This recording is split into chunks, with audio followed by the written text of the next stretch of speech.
Hey, everybody, welcome back to another Peeking Above conversation between Rushik and myself, Pukar. And looking forward to sharing some thoughts with you guys here today. Yeah.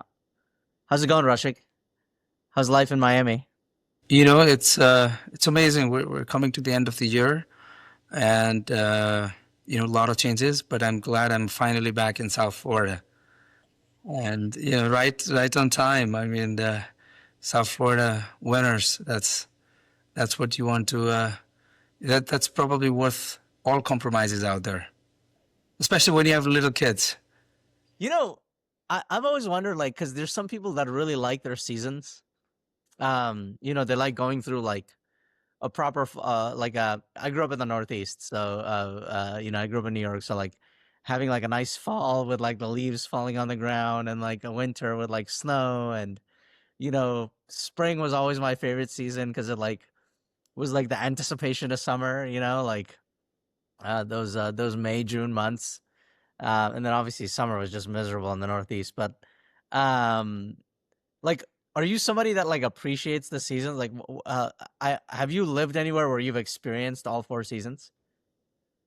You know, I can certainly appreciate the why someone loves Four Seasons, and I love them, but just for a weekend. That's my problem. And I for whatever the reason, maybe I think it's an acquired taste. I mean, who is gonna say no to an amazing weather close to the water? You don't have to bundle yourself up every single day. You don't have to think twice about getting outside of the house. I just think it's a little irrational, and that's just me. But no, I can certainly appreciate it. The thing I love about the Four Seasons, it's the nature and how it changes, and the change has value. The different scenery, fall foliage, you know, and I mean all the festivities around it makes it interesting. But before I moved to South Florida, I lived in New York City for almost a decade, and I was in Boston, in Utah. I grew up in Nepal, and I mean, I can say with a lot of confidence that I did not know what I was missing until I moved down here. It changes your outlook on life. Like it changed my outlook on life. That every day Really? can be so interesting. And there's a lot of activities. You don't have to think twice about getting outside of the house, and especially with little kids. But having said that, I would take for myself and my family, a weekend in Park City snow and maybe Oregon rain and San Francisco chills. Yeah, But fog. Or I still want to come back to South Florida when all of that is done. What about you? it's I mean it's really nice down there. I think about weather as like having like a pretty material impact on yeah, like your outlook and like the way you actually like look at the world and see the world, right? And so um my my thinking on this is like, I think uh the changing weather sort of like at least like uh it sort of like made you more aware of changes, so you had to like sort of make the most of the of those like really precious days, right? I mean, San Francisco's a little bit weird from like a weather standpoint, so like it's a little bit of an outlier, but like the Bay Area as a whole is like fairly temperate, like I guess like in the winter months it'll go down to like the 40s 50s and stuff like that on like the coldest days, but it's really it's about a month and a half of just like cool or cold weather, and then it starts warming back up again. And so you're not really the thing that I like about like San Francisco is it like rarely will get super hot, like unbearably hot. And I think like to me, like I think I could kind of withstand the cold, cooler weather than like it just being miserably hot and like the summertime and stuff like that. But yeah, I mean, I think about weather in the sense that I think if it's like one less thing you have to think about, like yeah, like it allows you to like obviously be a little bit more unshackled in what you want to do, right? You're like not limited by this like force of nature that you have to like take into consideration. Because I think about it from like the standpoint of just like Silicon Valley, right? Like a lot of people here like talk about like the weather of Silicon Valley, the fact that it's like just really nice and pleasant most of the year, right? 85% of the year is just like really nice. And in the middle of February, you'll have like a 70-degree sunny weather day where you could just go out um, yeah, I think weather has like a big part of like how this place ended up being. And um, yeah. Anyways, those are my thoughts. I don't know if you have any reactions Mm. to that. Listen, having said that, I do miss the the dog days of summer in Central Park. I mean, grab some wine, get some sandwiches. I mean, just and go hang out in Sheep's Meadow. I mean, I miss that a lot, but Oh yeah. you know, maybe that is the ideal setup that you are a snowbird, that you spend your summer there and winter here. But someday, Maybe spread. I don't know, like if I could go to the middle of Central Park on like that's a also 90 true. 90 Right, degree like humid day and stuff like that. right. But I think there's something to I've been noticing a trend of like um I've had like a couple of like anecdata of like people close to me or like sort of a degree away from my life who at very old age have decided to go to live in New York City. And like that does feel to me like just such a convenient thing to do, when you're much older. So like when you're young, you go, you enjoy the city, you live your life, right? Like you don't have kids and stuff like that to worry about. Once you have kids, you need a bigger house. You got to live like a more suburban lifestyle. It's a bit more repetitive. But then after like the kids are out of the house and stuff like that, it probably makes sense to like go like live near a city. You're like close to all the facilities, great like healthcare medical Access. system. Yep. You've got shows and always like things to do. You actually have money at that age in your life, and so Right. like you can actually like you have disposable income that you can actually spend versus like yeah, like there's a reason why a lot of young people just end up buying a bottle of wine and going to Central Park because it's hard to afford those Michelin star restaurants and the service in the city and stuff like that. So, um, uh, like there's yeah. Anyways, I that's something I've like thought about. I don't know. I don't know. I'd have to like convince my wife, of that decision later in life, but feels like a fun thing to do. It's just like move back to the middle of the city when you're like much older. Yeah. Absolutely. I could certainly sign up for that, especially New York City. And despite the yeah, even in winters, I mean, the New Year's and Christmas are quite beautiful. Oh So yeah. can live. I really love the general vibe of New York City like during like the holidays. It's just like there's lights everywhere. It's magical. Like Empire State Building's colorful, like in Christmas colors and stuff like that. And so having spent many of my holidays like there, even like during college when I used to have to go back to like winter break and stuff like that. I really appreciate it a lot more now as I get older, just like how magical it felt to like be there, Some of my earliest memories actually of like me when I had just moved to New York City from Nepal was just like just being in awe of like just how full of light and life like that place was. Right. Uh, All the time. And yeah. that's what, right. So on that note, I mean, how's 2025 been so far for you? We're getting close to wrapping up the year. Yeah, so it's something I'm like trying to take stock of this year. I would say broadly it was uh to me like from the standpoint of I like to sort of like compartmentalize into like okay like how did 2025 look for me from like a health standpoint or financial or relationship wise and stuff like that and business. um and then of course like the world. I think like personally like all things good. It's always nice when you can survive another year in business and like knock on wood, no health issues and stuff like that. I think there's some things around the world that really like surprised me this year. um and that is you know, like I can't believe like you know, we have a tariff economy and we're still up 17% this year, you know, in the S&P, which is kind of crazy. And looks like the Santa Claus rally is in full effect here. And so you know, some of my bets are paying off. I don't know how your puts are doing, but Right.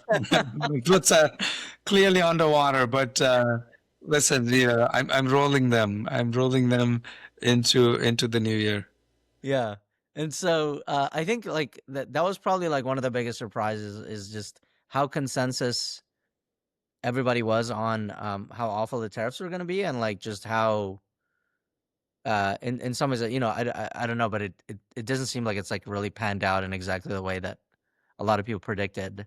That's probably like one of the things that surprised me the most from like from an economics standpoint. How do you like to think about it, especially as somebody that's like a student of the markets in such a deep way, and as an investor, like how did you view the whole like tariff scenario when it happened, and like did you feel like we would end up there? If I told you like in April, you know, Liberation Day, hey, you know,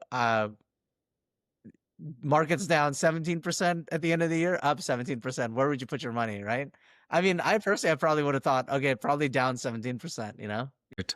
Right.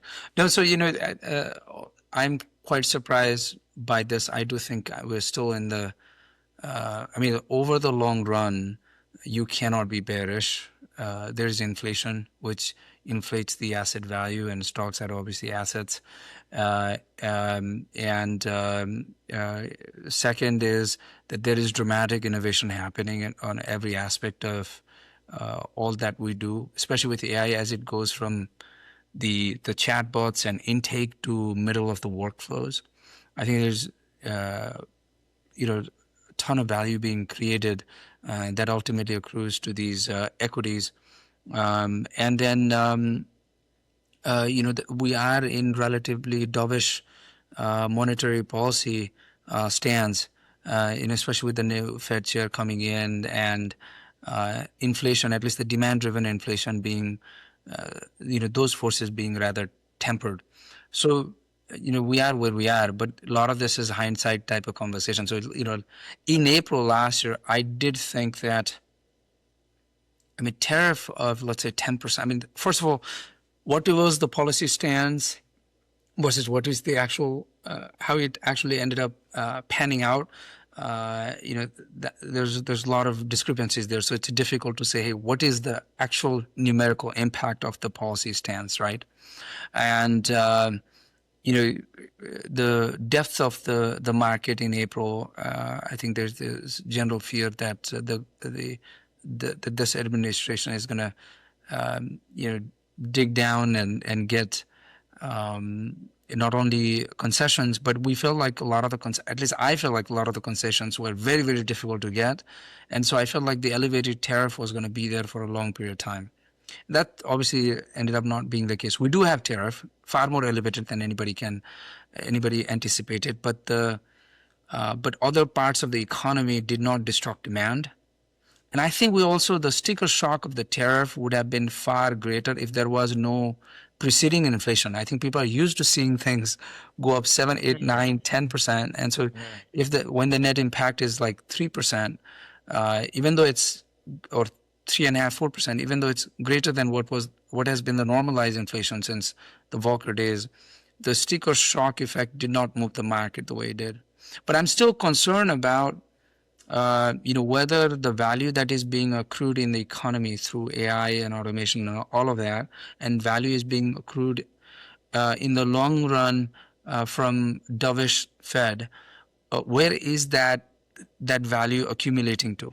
Is it accumulating to the top 10% of Americans?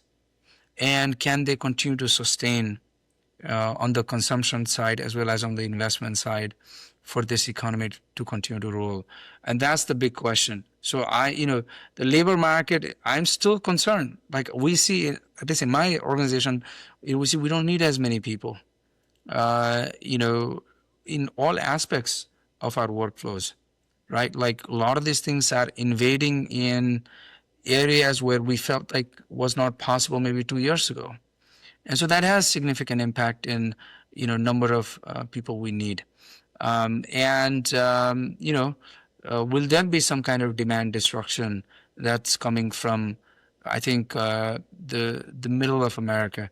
And I think the impact of that could be quite significant. So, there is that concern, but, you look at the trends, close to, I mean, they're on GDP in Q3 as well as Q4. The numbers are, well above consensus.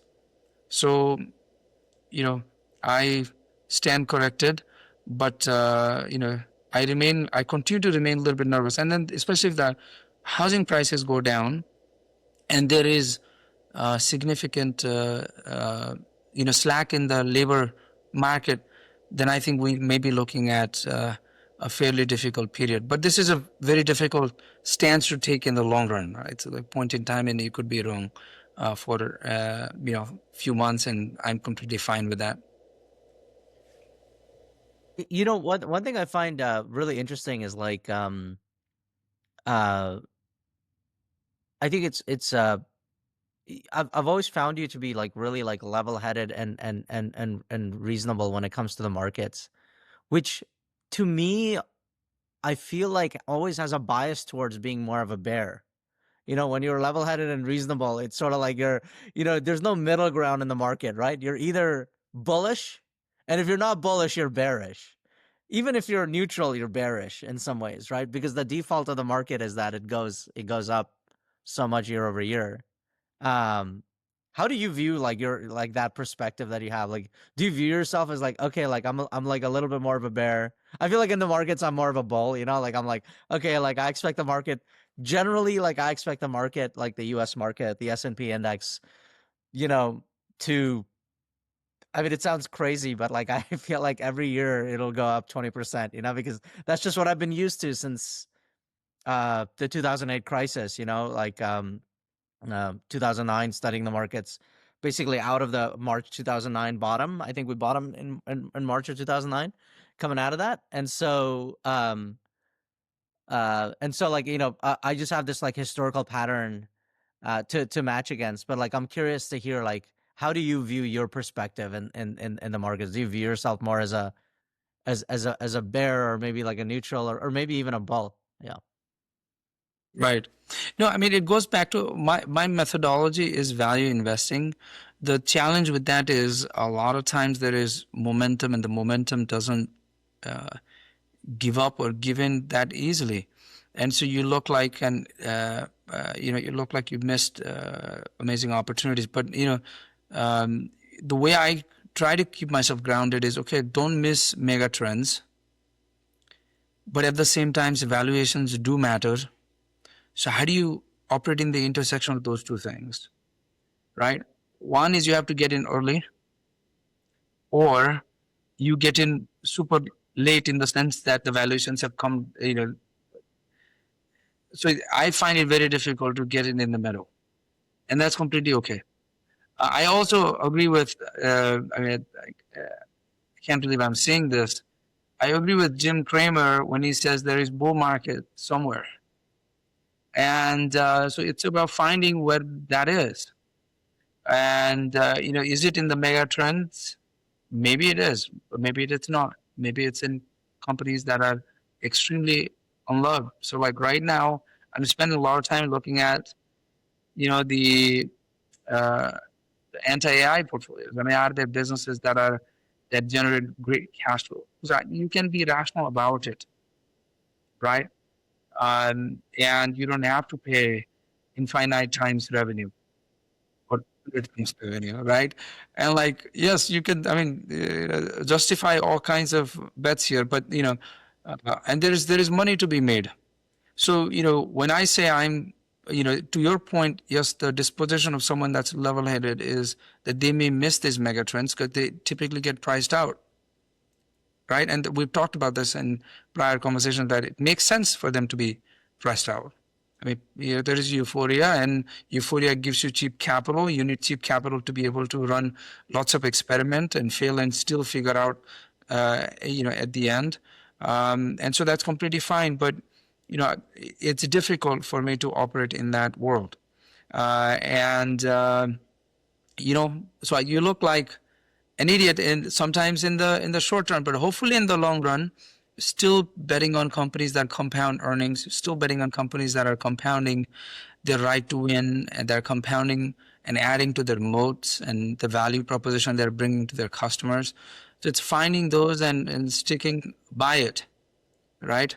And so that's what I'm trying to do. But listen, man, I agree with you that when you try to be reasonable, say, okay, let's look at the fundamentals, let's look at the broader trends, let's try to map where things are, where is the puck heading. Um, you know, uh, you miss things, right? Like, and sometimes you sell early. I mean, that's one discipline that I'm trying to build is, okay, great, the valuation is crazy, but people are crazy as well, right? Like, and some of my mistakes are mistakes of commission as opposed to omission. And the mistakes of commission is typically selling too early. You get the megatrend right, but what you get wrong is that people think the present value is today. I mean, all of that is going to accrue with any variability, that the probability is much higher than what I ascribe as probability. So, I'm getting out on things that I should not get out. And then you lose, maybe you're up 5 times, you lose another a 5 turn on it, right? And that another 5 turn happens much faster than the first 5 turn, and you probably saw like some No, dramatic nothing. was getting into it. There's nothing worse than watching a stock that ran up, and you sold thinking you top ticked it, and then watching it literally run up more than it did when you held it. Like there's no worse feeling. It's like it's so funny. It's like the way that human psychology works. It's better to have not invested and not made any money at all than to have made some amount of money. In a world where you could have made a lot more money. Does that make sense? Yeah, absolutely, absolutely. that that relativism is so bizarre in human Right. psychology. Right. Yeah. So, going back to your earlier question of 2025 in the markets, in my mind, it has been a year of incredible persistence. And since the COVID down days, I mean, people say this is the most hated bull market, and for a reason. And I weirdly have now fallen into the category of guy that's hating it. But I've started hating it since, just not You've been trying hating to. this market for a long time. Well, I know I've been hating this market. No, really over the last 8, 9 months. Oh, really? Okay. I just felt like there might be cracks in the labor market. I felt like, where do people really derive their sense of wealth, the wealth effect from its the stock, and it's the value of their properties that they own, the homes, the primary residence. I feel like that the property market is going to take a breather, and there's nervousness on the labor market side. So how does that really get manifested in the form of reduction or some degree of demand destruction? Just hasn't happened. And Yeah. listen, I'm not Well, hoping I and think praying for it's, it, but it's we'll have to see like how these tax cuts take an effect next year. You could easily have like a balancing out where you might have demand destruction from one end, but tax cuts and more money in people's pockets. Some of these tariff checks that Secretary Bessent is talking about could play like a very interesting role as well. right, absolutely. Um, yeah, that was my most surprising thing. I'm curious about Hugh, like hearing from you, like what surprised you the most about this past year, from a finance standpoint. Right. That the biggest surprise to me is basically the impact of tariff. I mean, I studied economics. Tariff is tax on people, and when you increase the consumption tax by 10%, and we're still so resilient, you know, that baffles my mind. And you couple that with, you know, at the same time, I think I mean, you think tariff increases, therefore there should be inflation, therefore the rate environment is probably still going to remain less accommodating. But, you know, the administration has a very different, like this administration is one with so many conflicting interests. So it's like they're raising tariff, which is raising taxes, but they are figuring out a way to, you know, stimulate by giving people money, whatever. And then there's the long run bet on, hey, this is going to drive investment here, but that doesn't manifest overnight. It takes time. You have to, you know, invest in capital equipment, you know, build data center, factories, whatever the case may be, and that takes time. And for that to eventually get to a consumption layer where, you know, people are building things in the U.S. that can compete with the goods we're buying from abroad, I feel like that would have a longer cycle time. But you're still seeing the market so resilient. I'm just shocked, Yeah. and I mean, that's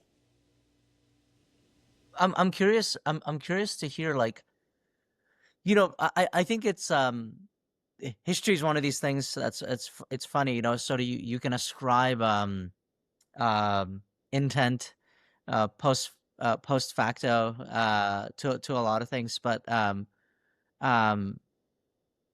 you know, I'm curious about, like, I sort of look at my perspective on what the US is doing right now is like, hey, like it just wants to play a different game. Like, it's like, hey, like, this game that's on the field is like, the trajectory is not good. And so, like, the risk to continuing to maneuver in this game on this pitch, it's like we were playing soccer, for example, and we're like, we don't want to play soccer. Like, we want to play like American football, or we want to play like basketball. We want to play a completely different game. Um, because, like, the trends are not looking good. I'm curious, like, to what extent do you think, like, the um tariffs could have an impact on demand for US dollars, right? Because countries would have to pay in some ways for the tariffs in US dollars. And it sort of uh counteracts this I mean, the dollar as like a reserve currency remains, right? It's still like incredibly powerful, no matter what, like the BRICS and some of these other sort of like blocks are trying to do. It's still the world reserve currency. I'm curious, like, to what extent do you think it's really a strategy to, like, you know, boost demand for US dollars, and by virtue, you know, sort of like keep our borrowing costs lower. right. I haven't heard anybody talk about that, but I'm curious if that's even like a mechanism. Yeah. Right. I mean, very interesting point of view. I think I don't think you know, President Trump and the administration came to the conclusion to put, you know, these tariffs to strengthen dollar. I think it's done for sort of the domestic agenda and this deep held belief that he has around, you know, U.S. deficit, etc. But I do think like if his thesis actually works, which is that it's going to bring a lot of investments, things that U.S. can competitively produce and do in the U.S. I mean, you know, folks have more incentive to do so in the U.S. and that has to essentially create a lot of wealth for Americans and as a country. And see, ultimately, the borrowing cost of a country is tied to, you know, its future cash flow. Hmm. A country is kind of like a company. Yeah, that's right. That's right. And you know there are near-term implications. Inflation has an impact. The short-term policy stance on the rates has an impact. But the long-term borrowing rate is about the health of that country and their ability to continue to drive progress, economic progress. And you know, in the long run, I don't see reasons to doubt that. I do think the U.S. is cost of capital today is higher than it needs to be. That's my belief. And you know, but I'm not sure. I mean, tariff might have increased the attractiveness of dollar for that reason alone. which is the US probably is going to produce more goods and services than it did, or technology, whatever the case may be, than it did before. And therefore its growth engine and its present value of future cash flow is greater, and therefore it becomes more attractive for people to lend to and park their capital. So um, that might be it's a slightly different take on it. But I think in the near term, of course, you are exchanging the US. In the near term, I do think there is both. You have the impact is basically the bilateral trades between other countries will increase because of this. There's no question about that. But I also think the US continues to remain more and more attractive in the long run. And I think the status quo that was present here, I don't think there is a lot of risk to that from a currency standpoint. The US will continue to remain quite attractive as a destination for a lot of capital. The US treasuries will also continue to remain attractive. And the US treasury is perhaps more elevated today than, like, how could the America's borrowing rate be that much more higher than China's? Yeah. Even Yeah. Japan, right? Like if you really go and measure it, like benchmark it, it does not make sense. So It it doesn't make has to sense. come. It doesn't make sense, which probably means buying government bonds right now. It might actually be one of the best invest. I think I remember 6-7 years ago there was about 15-16 trillion dollars sitting in negative yielding treasuries or something. Right, Um uh w- or 0%, which effectively inflation adjusted as negative anyways. Um I imagine a lot of that is still there. Like, I don't right, think that's rotated over. And right, so it could be the deal of the century for folks to take that capital and, buy US government bonds, because the idea that you're going to earn 3% in a really like risk adjusted way, like is very compelling for these foreign governments and stuff. At least with right. like the US Treasury. So yeah, that's very interesting. Yeah, I The, wanted the to get your one the, perspective on that. the one Yeah. thought, you know, I think when I met with the governor of the Central Bank of Nepal, Nepal Rashtra Bank, one of the cases he outlined is, what if US grows at 9%, Yeah. Yeah. 10%? Why? Because of all the things that's happening with Gen AI and enabled workflows and all that sort of stuff. What would happen to interest rate? That might be the only other areas where the country is growing so fast and in such furious way that and inflation is therefore, I mean, there is real GDP growth, but the cost of goods and services are probably a bit more expensive because people can afford to pay more. That might be the only scenario where you probably have slightly higher interest rate, which is a runaway growth. It's a crazy scenario, right? Yeah. And Well, yeah, it is a crazy scenario. As bullish as I am on like US finance, I'm so bearish on US politics that I literally do not think like uh I don't think there'd be an entire section of the country that could not live with the US growing 9% year over year.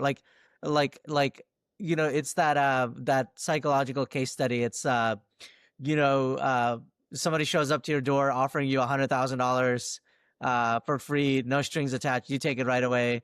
But they say, "Hey, I'm going to give you 100 grand, but I'm going to give your neighbor 1 million." And you say, "No, no, no, don't do that." And like I think like you would have multiple trillionaires in the U.S. And I think the inequality conversation would just be so like undigestible that I don't know if in the current makeup of the US sort of um like US political, like the real politique of our own political system would actually like withstand 8-9% year over year growth, as optimistic as that seems. And I don't think that's actually happened since like the I gotta say, like, we gotta go back to like the 50s, 60s to get to 8-9% year over year growth. And we need to take a look at that. I would love to take a look at Right. this. So what would happen? Let's think about a scenario. I do think this is an interesting, very interesting thought exercise. What would happen if the U.S. GDP grows at 10%? I mean, just for shits and giggles, right? 10%. Like, what are the scenarios? I think your point is, where would that value accrue to, right? Where would it accrue to? It would accrue to people that own assets. It will accrue to people that hold equities. What percentage of Americans is that, right? Then the next question is, okay, what would it Well, do to it? 37% of Americans, I just heard Secretary Scott Bessent say, 37% of Americans don't own any stocks or equities of any kind, which is like over a third of Americans. Uh, uh, Imagine the same people also don't own any assets, like home. They're renters. They live in apartments. They probably have, and so, right. So the first thing is, okay, inflation would probably surge, right? Massive inflation, oh unless yeah. the productivity explodes at the same rate, but it would not explode for the people at the sort of the left side of the mean, right?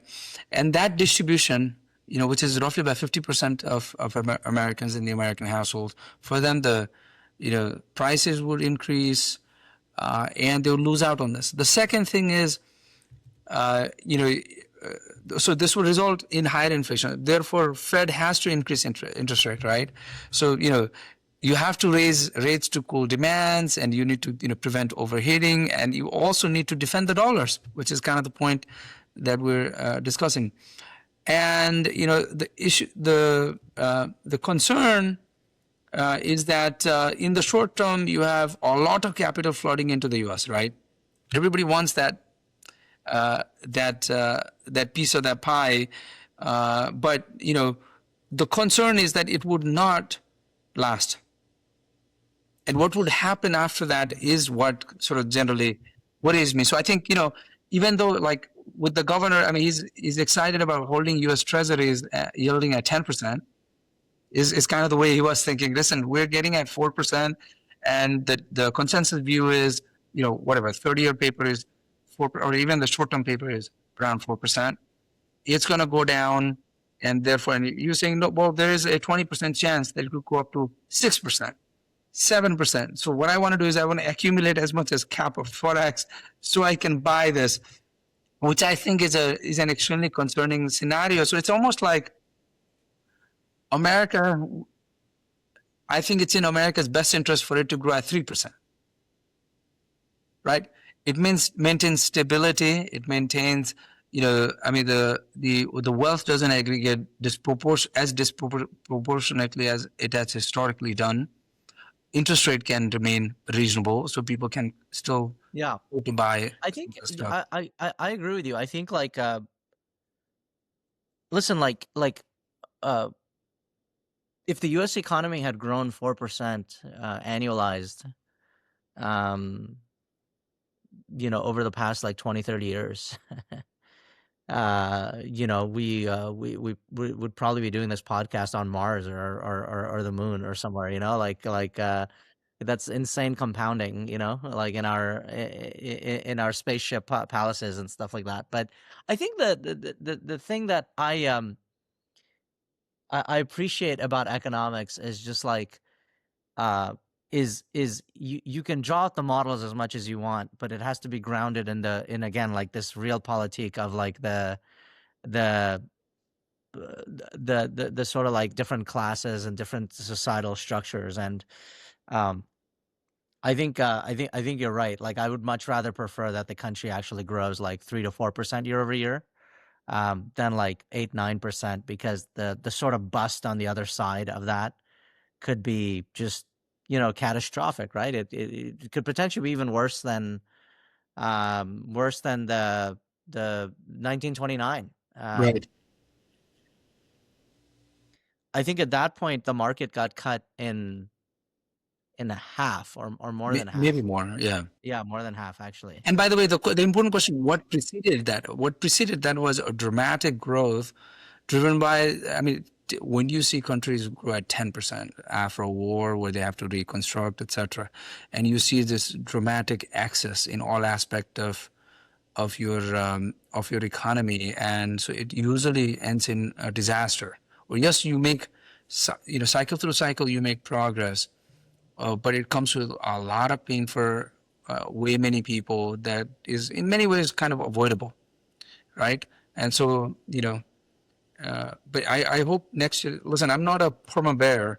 What I want is I want an economy that works for more people than less, right? And when you see signals where it may not be working for as many people, I just get a little bit anxious about, okay, let's go more defensive than offensive, and maybe this is not the place to be in momentum. But the market participants will surprise you Right, and right. really. Right. I mean, as a trader, I imagine you're thinking about it, not as a trader, but as an asset allocator, right? Like I sort of view you as, because you manage some money for yourself and the family.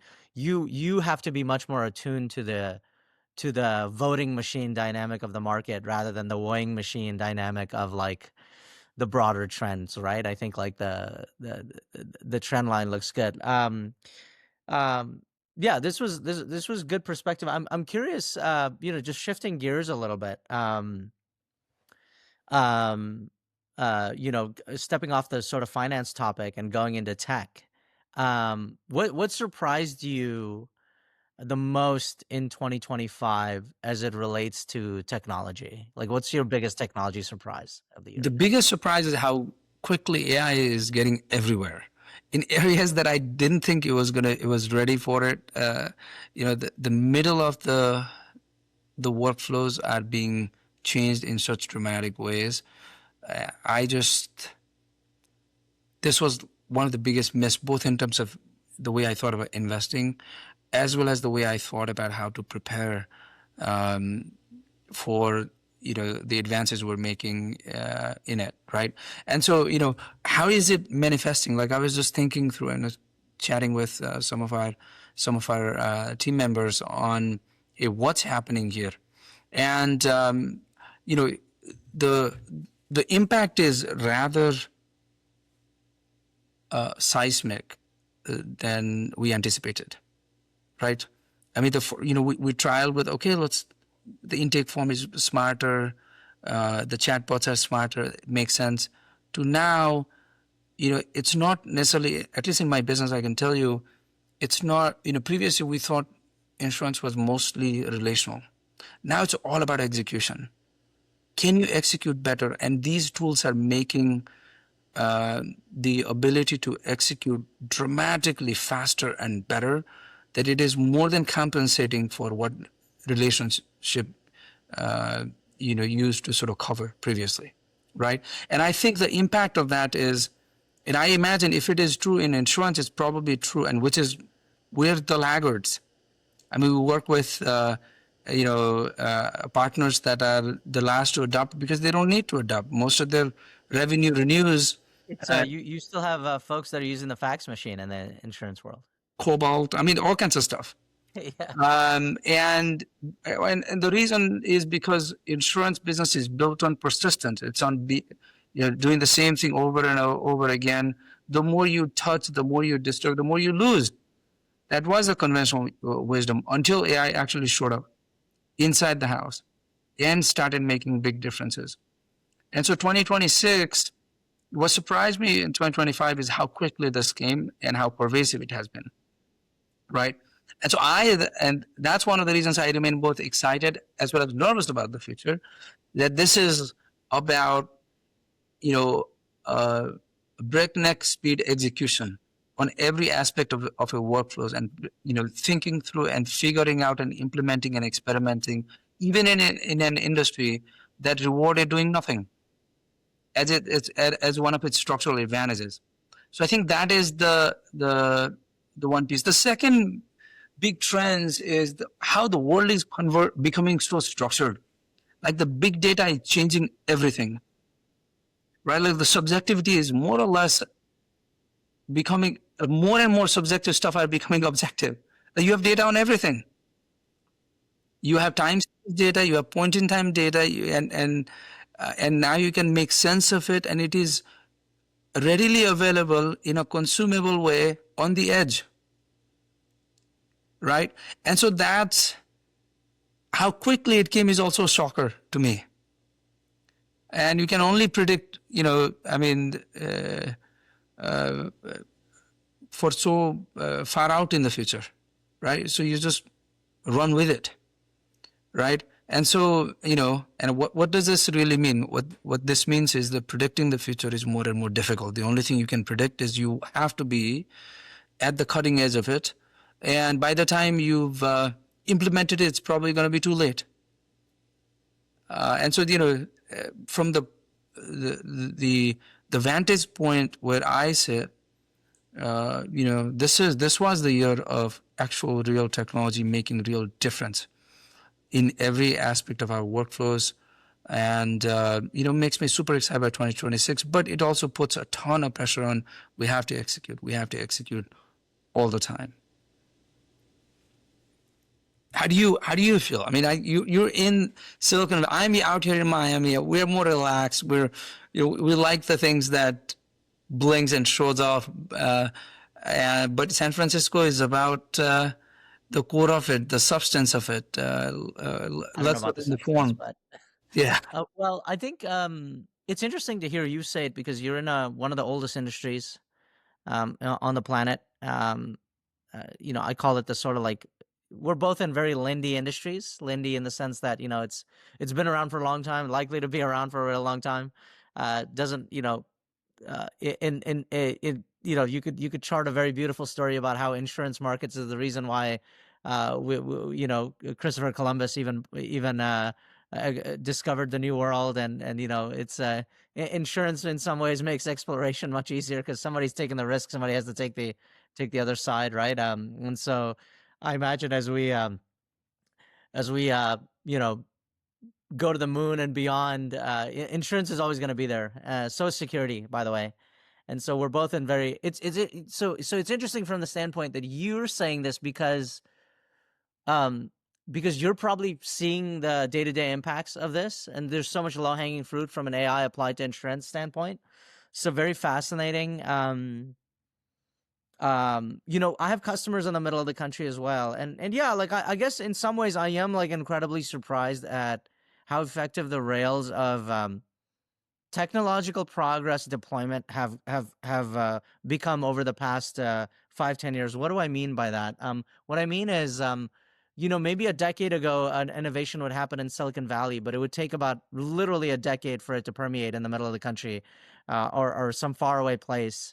But now the blast radius and the speed with which that technology is going, it's incredible. Like the fact that these Fortune 500 companies are across insurance, finance, healthcare are uptaking technology. I don't think I think I would that wouldn't be my biggest surprise though about tech. I think my biggest this year. I think my biggest surprise about tech, if I was to really think about it, is um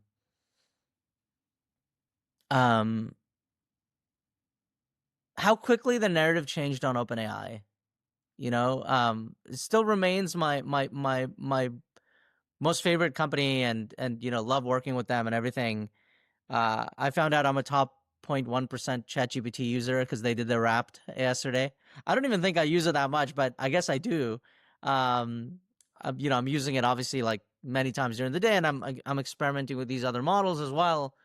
Um, yeah, my biggest surprise is like just I think Anthropic has been my biggest surprise, to be honest. The fact that it actually uh got to like this large revenue scale, on the back of enterprise. Because I know how long it takes to convince enterprises to move and change, um, and it's making me like appreciate the value of great product development, um, uh, much more.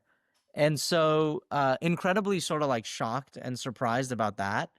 Um, and I think tied to that is just this idea of um, for us to have such a dynamic and healthy AI markets in the US.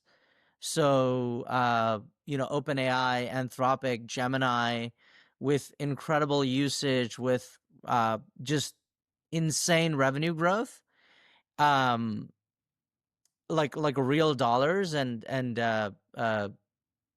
and rapidly increasing gross margins. Um, for there to be, for us to be actually ending this year in somewhat of a narrative that the AI bubble is popping, or has popped. The Right. fact that there was a bubble, and the fact that we were able to identify it, the fact that we were able to, in some ways, let a little bit of air out of that bubble, um, uh, and we did it in a way that didn't completely crash down the markets. I mean, knock on wood, but like, again, tying back to finance, like it really does look like we're going to end up somewhere in between 6,800 and 6,900, maybe, in the S&P 500. And it's just like, Congrats, I'm by the way. I'm Without going too much into it. like, I like I'm a little bit, I think that's like been my biggest surprise. It's like how dynamic the market ended up being, the sort of like solidifying of Anthropic, the surprise execution of Right. Google. And all the while, like, if I had told you that, like, hey, there isn't going to be one company, it's not just going to be OpenAI that's going to hit this revenue scale. There's going to be Google's going to wake up and Anthropic is going to be ripping. And I said, okay, like, and I want to tell you that the AI bubble will pop and we're still going to be up. It's an insane story. It just shows you that it's just like impossible to predict what's going Right. to happen in Right. the markets, right? Right. I don't know if I'm articulating those No, points you clearly. you are, and so on Anthropic, you know, and I'm a heavy Chat GPT user as well, and a big OpenAI fan. I never really spent the time to follow Anthropic along until I saw the I mean these the revenue figures, right? I think the 2025 forecast, if I remember correctly, is yeah, OpenAI is closer to 12-13 billion dollars run rate, and Anthropic is I think it's a 5 billion plus, maybe close to 7 billion. I don't know that those are actual numbers, but I think they're way north of that now. Yeah. now, right? And so, at least the last time I checked, and I was shocked that that Anthropic is able to get to such incredible revenue velocity, focusing enterprise where when people are still trying, experimenting, doing things, and but I think to your point, the value of focus, consumer and enterprise are very, very different. The value proposition they care about is very, very different. At times it can actually make up for, you could have the superiority of the product is one of the indices in which people look at it. You have to communicate other values that people care about or the enterprises care about. And I was just surprised by the success of Anthropic. And I do think the Gemini moment is also, I mean, people had written Google off, uh, you know, and the fact that they are there and it's becoming a three, maybe, who knows, I don't know, three-headed monster. And I don't know, if you have a point of view on Grok and Meta and some of those guys, Oh, but the fact yeah. that and maybe Meta is a surprise on that point. I did think, given their install base with Facebook, Instagram, WhatsApp, they would be far ahead than they actually are. There might be a negative surprise, but I agree with you that this is still very much work in progress in terms of who is going to win and how this will play out. And so let me ask you this: like 2026, and we're not trying to prognosticate here. How do you think it will unfold? 12 months from now, where do you think the landscape would sort of settle down, if it ever settles down? Let's see. I'm gonna look at LM Arena for a second. Um, in terms of like what the rankings are. Um, your point about Grok is spot on. I mean, right now in text generation, Grok, and according to LM Arena, is ranked third. Grok 4.1 thinking. That's ahead of Claude Opus 4.5, which everybody hails as like one of the best models ever. Uh, uh, OpenAI has made like significant progress on code gen, actually. Now they're like the second best model from like a code gen standpoint. Um, and I would not underestimate OpenAI, um, because I think 800 million WoW, I think weekly active users or whatever they have, that's substantial. And again, yes, Google has the same amount of users, or actually more users than that across a litany of apps that they have. Same thing with Facebook. But again, these are companies that have to defend existing business models still. Um, I think it's easy to focus on something for a year. It's hard to do that over and over again when you have an existing business to defend, an existing business model to defend. Like, unless you can truly scorch the earth, in the sense that, how much cash flow do these companies want to actually like burn in, how much money does Google want to burn in keeping Gemini free and continuing to improve it and stuff like that? It remains to be seen. Like, I think like winning requires sustained focus. Uh, Sergey coming back to Google and sort of putting that on founder mode helped. Can he stay on there? Or is he going to go back to his blimp? And so like that's a question. But yeah, I think like uh, I I remain incredibly bullish on OpenAI. I do think like there's a difference between like consumer and enterprise. Um, uh, Fundamentally, like if you look at the largest um this is actually interesting. I'm sort of like thinking out loud here for a second, but like the largest companies were in some ways B2C types of companies, right? Like it was like Google, Facebook, uh, Netflix, right? Like Apple, Microsoft was really the one, the B2B company. And then Nvidia out of nowhere became this sort of like B2B company that hit like massive scale. I think the question I have in my mind is it easier for a B2C company to figure out B2B, or for a B2B company to figure out B2C? I mean, I think like um that's like a question mark that I have. I think like I still think like building a great consumer application is like capturing lightning in a bottle, and like I think like the resiliency of like OpenAI's platform is going to continue to grow. In terms of what I think the biggest surprise next year, um, my prediction for next year, you know, um, will be, I think we'll talk a lot less about AI next year. Actually, is my biggest prediction. I think it'll just be like it'll just be like talking about software. It won't be that much of a surprise. I think we're gonna talk a lot more about hardware. And I'm looking at like the potential IPO of SpaceX.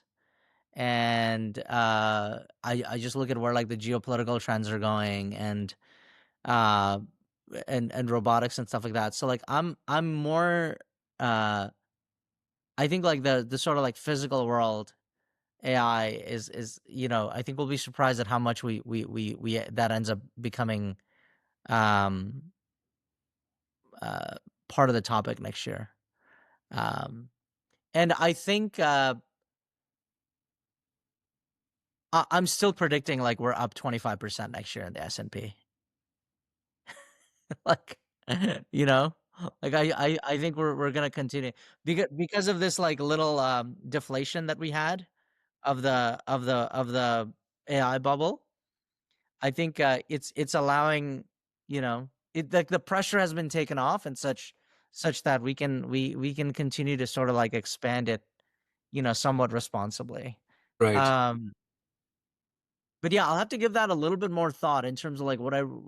Oh, and I also think these like older like era companies, right? Like the Salesforces of the world, Adobe's, companies that have large it's really going to be a tale of two cities, Right. right? In the sense that it's going to be, are these big companies um are the management teams of these large companies that have large install bases, existing install bases, are they able to like execute on AI innovation or not?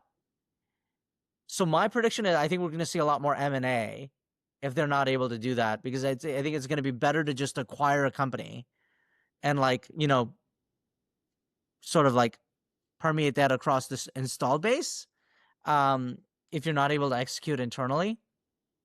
And um, and I think I think I think like Salesforce and Adobe I think end up doing really well because they have large install bases, existing install bases. So that's my and then I think like the companies that don't have great management teams, and I think the way you really could maybe suss out if someone has a great management team, execution team, is like how is the performance um pre AI. Were they executing pretty well pre AI, and like how quickly can they adjust? If they were not executing well pre AI, like I would take a look at like the stock prices of these companies between like 2021, 2022 to 2024, and like was it, if it was flat or even like slight increase like through like some of those navigating those downturns, I would personally think like, okay, like these management teams look pretty good. If it's just like one way down and flat, like I would not be super bullish on those management teams and their ability to actually like I don't think they're gonna get innovation faster than a novel company is able to get distribution in that Right, sense. right. No, I find it fascinating, and I'm thinking along the same lines that I do think that the biggest winners are not going to be the AI companies the way we know them. I mean, that's kind of who will win. Are these companies that suddenly they're running way better than everyone else, right? And that could be in vertical SaaS. It could be, I don't know, HRIS systems that are now running way better and have horizontal applications. It could be the Vivas of the world, Salesforce of the world, right? And so, that's, um, and the interesting thing is a lot of these guys trade at very reasonable valuations, right? And I think that's going to be probably uh, one of those situations. The boarding specialists that can, they help us earn more dollars more efficiently than people predicted. The other thing I'm thinking about is I'm not sure if the best model in the at least on the enterprise or workflow scenario, they're going to continue to win. I feel like the ones that cost too much, change all the time, have therefore the propensity to break workflows and require retraining. I we see this, and I'm speaking really in terms of way our experience has been. I doubt that is the most obvious winner. The obvious winner is the one that can progress while maintaining some stability. And you got to meet the benchmark, right? Reasonable benchmark. But I'm not sure if the best model. It's maybe I'm wrong, but I have that view. And in terms of the exposure, you're 100% right. It's these sleepy companies with massive install base where the moat is the workflow. Yeah. I think we underestimate my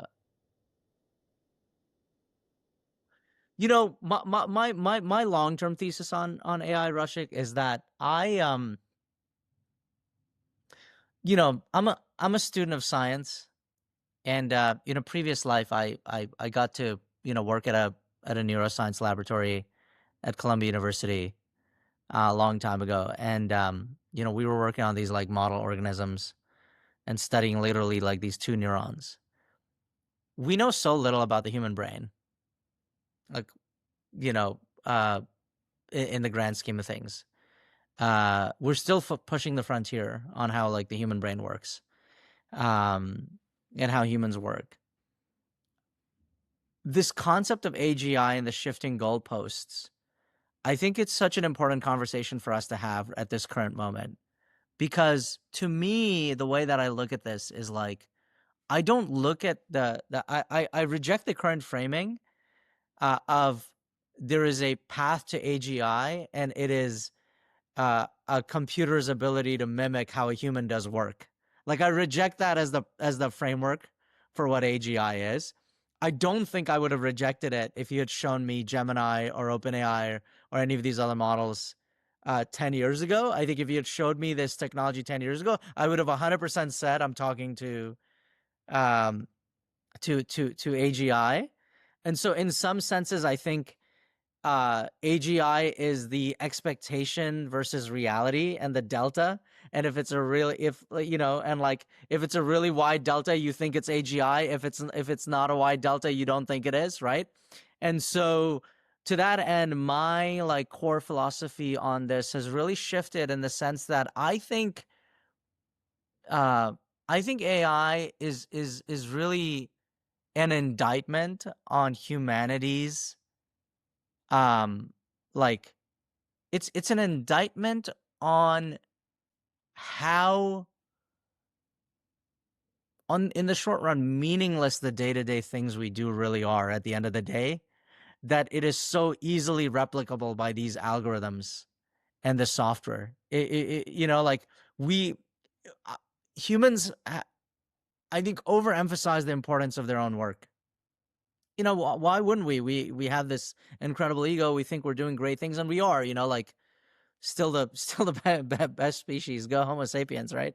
But like the I think it's less about the fact that like we're gonna meet this super intelligent being that's, and it's more about the fact that hey silly humans, like you are literally doing the equivalent of what you know, past industrialists were doing, which was like putting like a cap on top of a toothpaste on a conveyor line like 8 hours of the day. You're literally doing the equivalent of that just in front of a screen. Like you've made great progress, but like the stuff that you're actually using your human brain to do is actually so meaningless that even some melted sand and electricity can actually like replicate that. And so you know, like I'm much more. It's so to me, it's really about like I think we're far from AGI. I think the human brain is incredibly complex,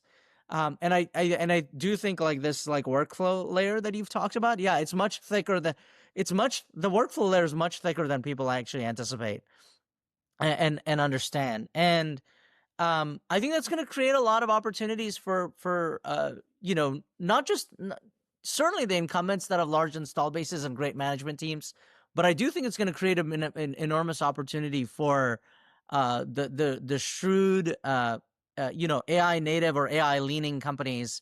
And I would even put like, you know, Palantir maybe in that category of like AI leaning, maybe not AI native. Certainly Anthropic, certainly some of these other like pseudo consulting companies that are coming out, right? In the same vein. So yeah, that's my general thought. No, I find that quite fascinating, especially the example you gave, and I think it raises some of these existential questions around what is. I mean, like, let's say one index, one sort of dimension is capability, right? Can it do the things that right? Second is almost like, does it have an autonomy? Can it set its, you know, own goal and go after it and learn things necessary to do that? And perhaps, at least the way I thought about it, and the one that worries me a little bit is, can it move itself? Can it, you know, and it raises the question of what is consciousness to begin with, and how do you actually define it in a more, it's a meta discussion, but at the, you know, even the consciousness might be a math equation. Uh, at, at, at the end of the day, I mean, does it understand itself and the world around it, and then be able to derive autonomy, be able to get that cognitive, uh, you know, sort of a capability, you know, type of dimension? So, you know, to your point, if you had shown this to me 10 years ago, I would think this is freaking AGI, as close, Yeah. or, you know, that goalpost keeps moving.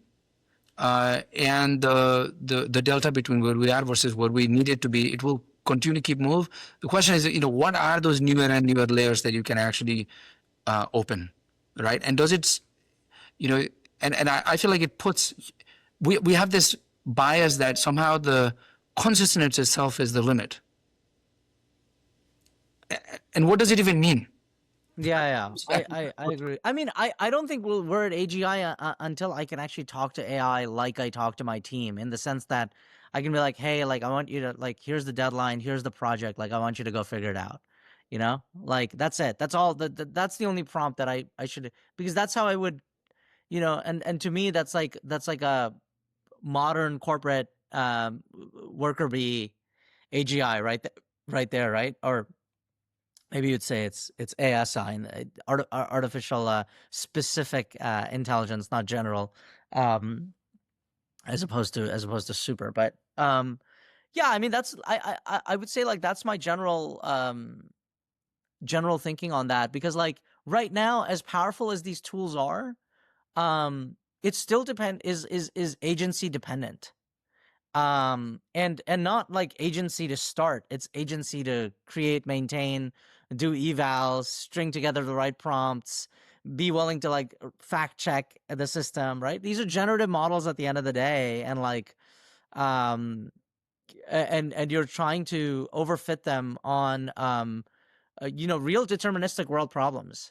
And I don't doubt the advances that we're making on a day-to-day basis. Like I'm not downplaying that, but I just think like, you know, let's let's think about like what we're really saying when it comes to AGI. To me, an AGI is like, I literally don't need anybody on my team anymore. Or I could just spin up another company and just have a bunch of like virtual teammates, and they do everything for me and just report back to me, kind of like the way that our respective Right, like teams do, right? And right. so But if that's, you go super meta on this, I mean, what is the point of having a company?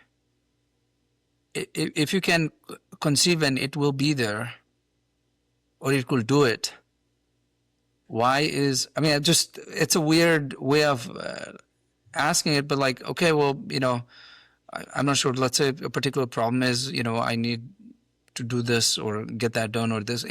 I just think that to your point, the ultimate definition is going to continue to evolve. And if the conception, I mean, the basic test is, does it understand, does it have that agency, as you talked about? But then it can't have agency if it doesn't have autonomy. It can't have agency. If it gets to agency, it probably has the capability as well. So if it does have the extreme capability that is possible, and if it does have that autonomy, then why do we need that? I mean, there's that concern as well, right? Because you're not going to make advances just in one index, just in one axis without. I mean, I feel like all the others will happen as a natural course of this pursuit, and it brings all kinds of weird scenarios to bear that I'm not sure we're prepared to necessarily run thought experiments on. And maybe we are, but maybe we're not. I think this is such a good question.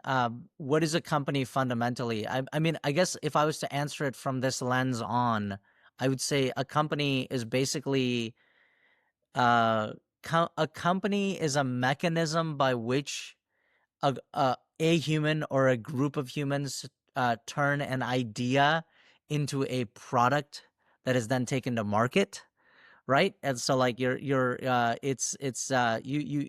it's a way for humans to align incentives such that an idea becomes a product, becomes dollars on the other end. And so that's the way that I view a company. Like, and so if you can turn an idea without having to wrestle with the aligning incentives of a group of humans, if you can just you know take all the ego out of it, let's say, and like all of the different sort of like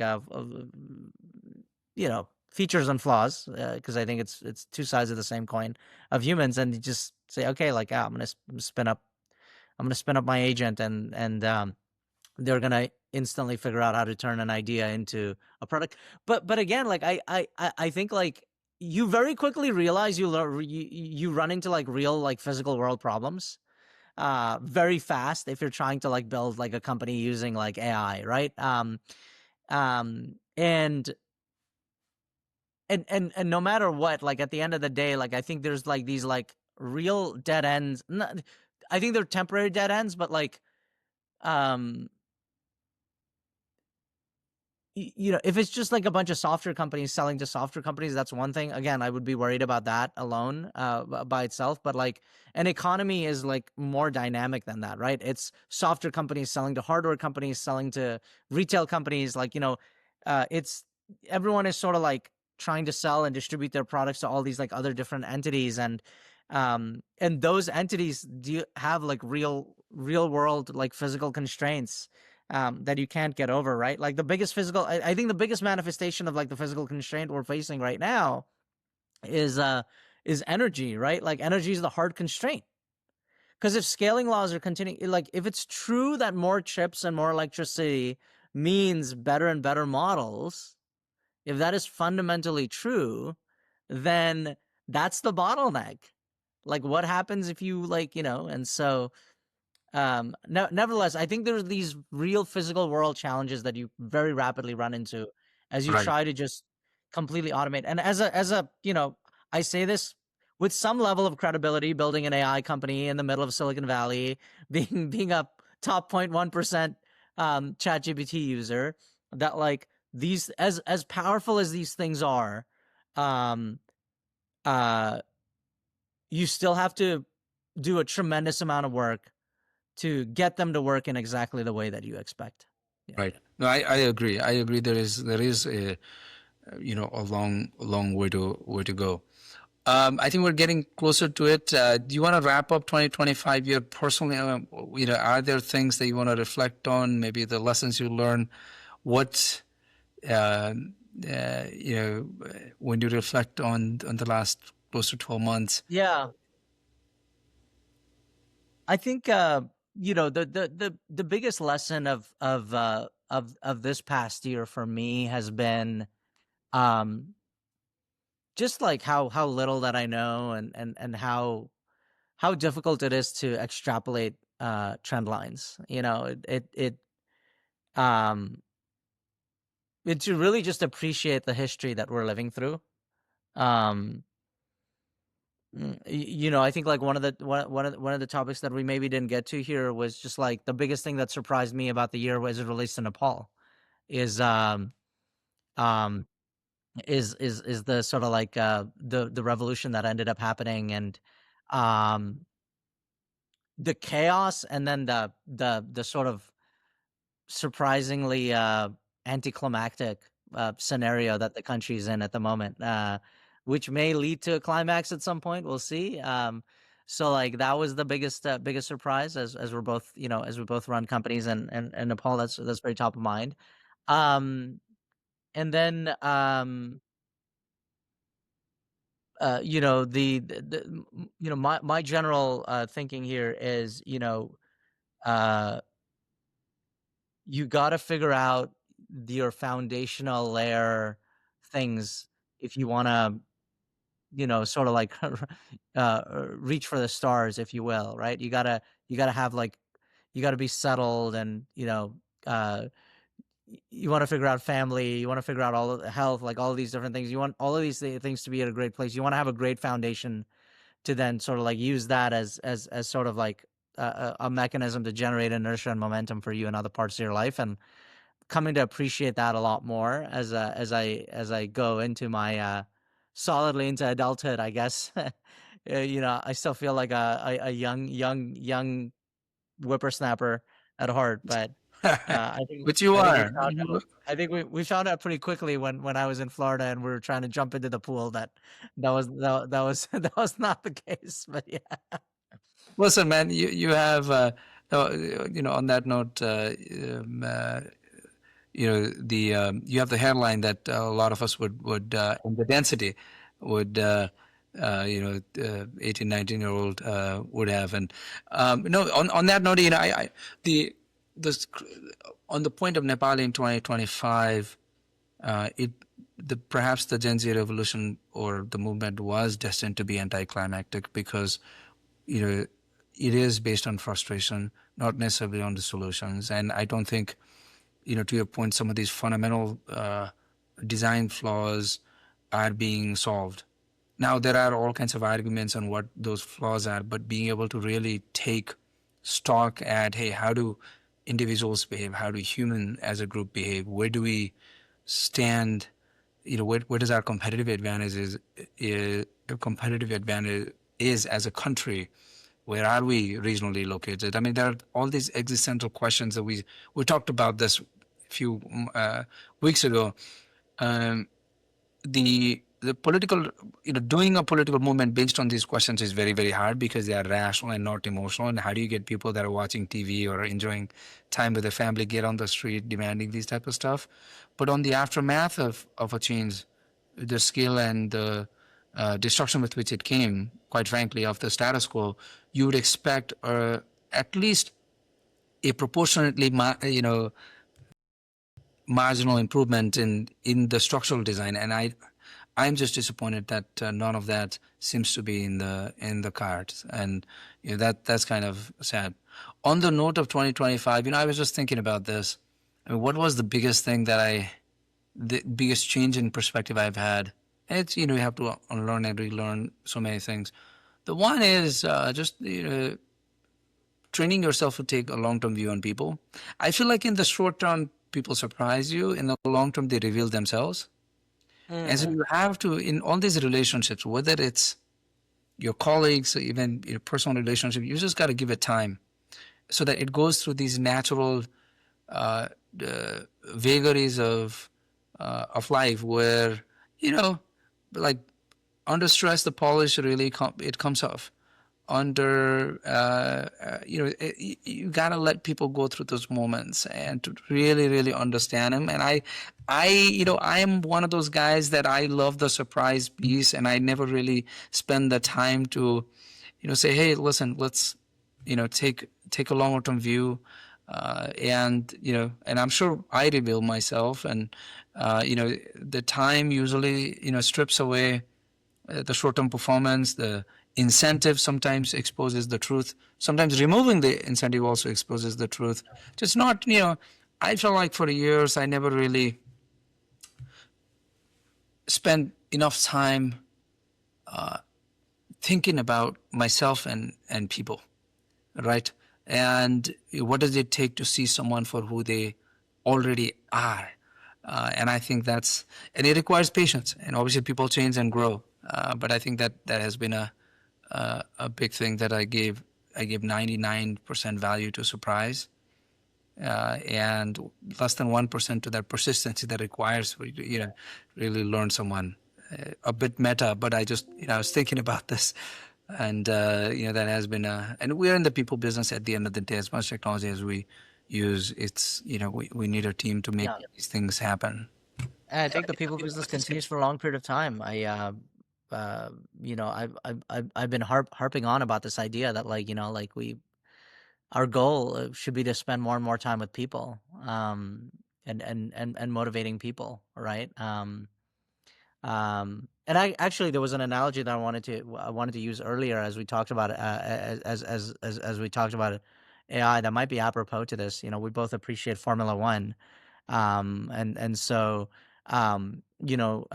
if I told you, Formula One is, hey, there's three different perspectives in Formula One. It's like the car really matters, right? It's the car, it's not the driver, it's not the team, it's the car. If you have the best technology, if you max out the technology in the car, you're gonna win every time because these are the best drivers in the world. You'd have another person say, it's not the car, it's not the team, it's the driver. It's the driver. You know, who's that driver on their best day? Who's that driver on their worst day? How do they perform in all these like stress tested environments, and like how they perform? And you can make a really compelling argument about that. And then another person might say, hey, no, it's the team. The team is the only thing that matters, right? Like without, the pit stops going really well, without great management, without aligning all the resources, none of that would work. And I think it's the same thing in building a business. It's the same thing with regards to like these AI models. You can make the argument, hey, it's only the AI model that matters and nothing else. Or it's only the company that matters. It's only the capital that matters. And I think the answer to all of that is a yes. You can make compelling arguments for each of those things that actually really matter. But ultimately, the thing that matters is strategy, it turns out. It's if you zoom out, it's like, hey, how good of a car can you get, the best driver and the team, and how do you string those three things together to actually build a really compelling like season? And I think that's the same case for companies. So as you talk about like people and stuff like that, what I think about is, you know, having the self-awareness. I really love this, right? Like in the short run, people can surprise you, but in the long run, they reveal themselves. And I think this is such a powerful quote and concept. Um, because I think this is where like self-awareness plays like a really important role, because I think self-awareness fundamentally is the delta between who you are on your best day and who you are on your worst day, right? Versus who you think you are on your best day Yeah, versus your right, worst day. exactly. It's really the delta between those And two by the way, things. right, That's and very sorry for interrupting, but it is also, I think that somewhere in there is who others think you are in both of those scenarios. yes, Because I that's mean, right. right, a lot of our self worth is in many ways driven by, you know, how other people treat us, right, and Right. their perception is impacted by that as well. Yeah, exactly. I think it's so important to be like, you know, aware of that, right?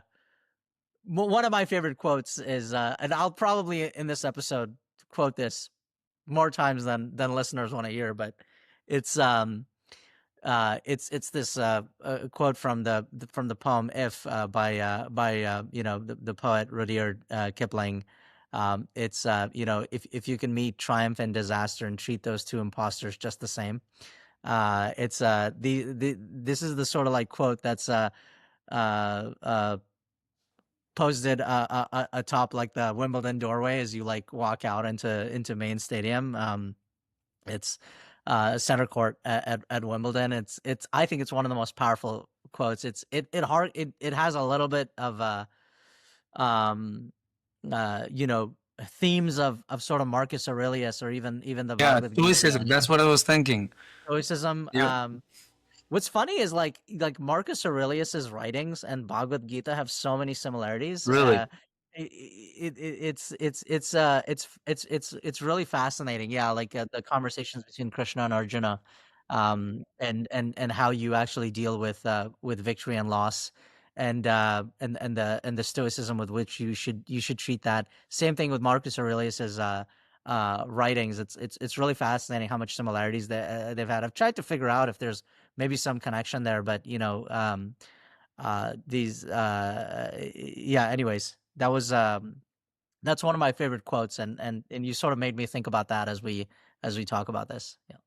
right. I mean, he is one of my favorite figures from human history, and we should talk about him one of these days. Yeah, we should definitely talk about it more. But anyways, this was great. Thank you so much for tuning in to our to our episode here of peaking above. And you know, there's probably a double entendre meaning here. For us, it's really for Rushik and I. You know, it's really an opportunity uh, to peak above our day to day, week to week, month to month, peak in the sort of look above, and then of course, you know, like we're also trying to be the best versions of ourselves as well. So you know, hope everybody here has a great start to their 2020 Yes. 2026. Thank you. Thank you.